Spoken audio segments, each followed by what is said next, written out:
Good evening and welcome to the News in Brief. We begin with Jerusalem, where thousands of Palestinians performed Friday prayers at Al-Aqsa Mosque, Haram al-Sharif, without any reported incident. The situation in the Holy City is said to be back to normal.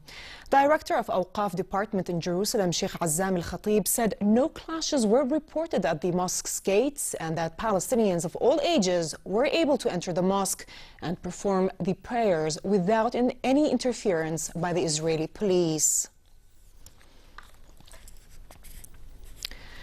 To Syria, where fighting and shelling were reported in the western province of Hama, with diverging accounts of how the battle started.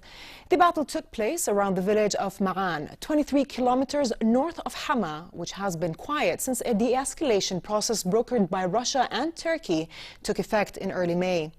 While the Observatory for Human Rights said the fighting erupted from an attempt by the Syrian army and allies to advance into rebel territory, a military media said it was rebels who tried to attack but were thwarted by the army.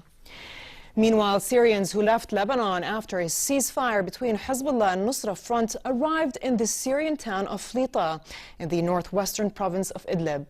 About 7,000 Syrians, including Nusra Front members and refugees, left the Arsal district on the border between Lebanon and Syria as part of a ceasefire deal that also involves the handover of captured Hezbollah fighters. The transfer of terrorists, along with large numbers of refugees, is part of deals struck within Syria, in which Damascus has shuttled rebels and civilians to Idlib and other opposition areas.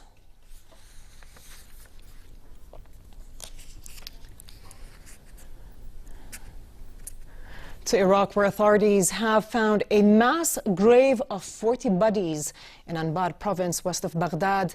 Military officials said the bodies were shot in the head, execution style, by Daesh terrorists in Tash, south of Ramadi city. The bodies belonged to men, all executed by the terrorist group when they were in control of Anbar in 2015. In May, Iraqi authorities found 3 other mass graves in different areas of the country. In Egypt, a policeman and a civilian were killed and 3 people were wounded in an attack late yesterday on a patrol in Isna, south of Luxor. The Interior Ministry said the police patrol had stopped a vehicle, and when it stopped, 2 gunmen on board fired at the patrol. One of the perpetrators was arrested while the other fled. And in Yemen, troops and armor have pushed Al-Qaeda terrorists out of main cities in Shabwa, regaining government control over the southern province for the first time in years. Residents said Al-Qaeda members withdrew to the mountains without a fight as armored vehicles from the army and a new force known as the Elite Shabwa Forces rolled into the provincial capital Ataq and other towns and cities. The advance began yesterday with backing from the United States and the United Arab Emirates. To Dubai, where a fire engulfed a 79-story residential building earlier in the day and was successfully extinguished without any reported casualties. This is the second time that the same residential building named The Torch was engulfed in fire, the first being in 2015, also causing no casualties. The site was cordoned off and the cause of the fire remains unclear. French archaeologists have unearthed the ruins of a Roman settlement in southern France. The site dates back to the 1st century AD, but was deserted after a series of fires ripped through the area, which helped preserve it in the condition it has been found in. Here's more. They're calling this Little Pompeii, a massive archaeological dig in southern France, unearthing clues to life in ancient Rome. Drone footage helps give a sense of the true scale of the find. An unfortunate end for its Roman inhabitants, helping to preserve the site for future generations. Here we don't have the inhabitants, but the 2 successive fires allowed the entirety of the remains, the architecture, the furniture to be fossilized, solidified, because we can excavate the upper floor levels and the ground floor.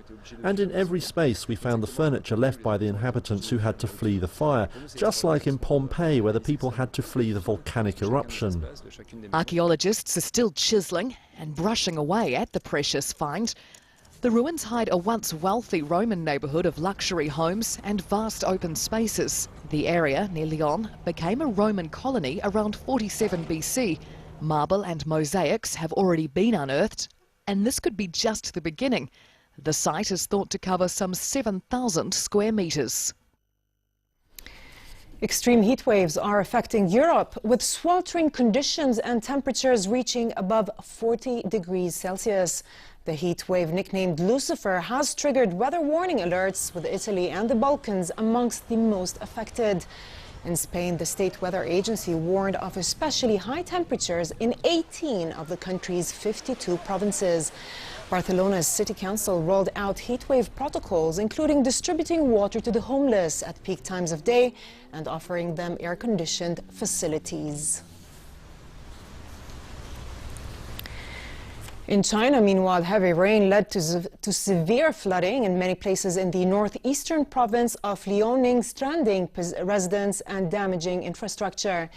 A bus with 22 passengers, including elderly people and children, was trapped by the flooding before they were rescued by firefighters who carried them to safety. Heavy rain also affected Anshan city, where the rainfall damaged many road sections and bridges and cut power supply.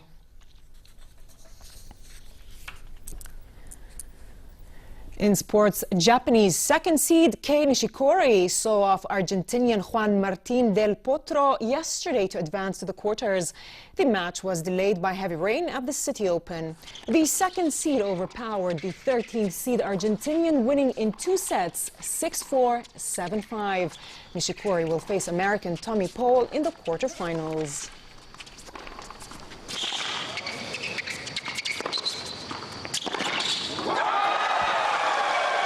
Still up, 6-4, 7-5. Neymar, the world's most expensive footballer, said money was never the motivating factor in his record €222 million transfer from Barcelona to Paris Saint-Germain. The Brazilian forward told a news conference on his arrival in Paris that he was motivated by desire for a new challenge and said he wanted to make his debut tomorrow.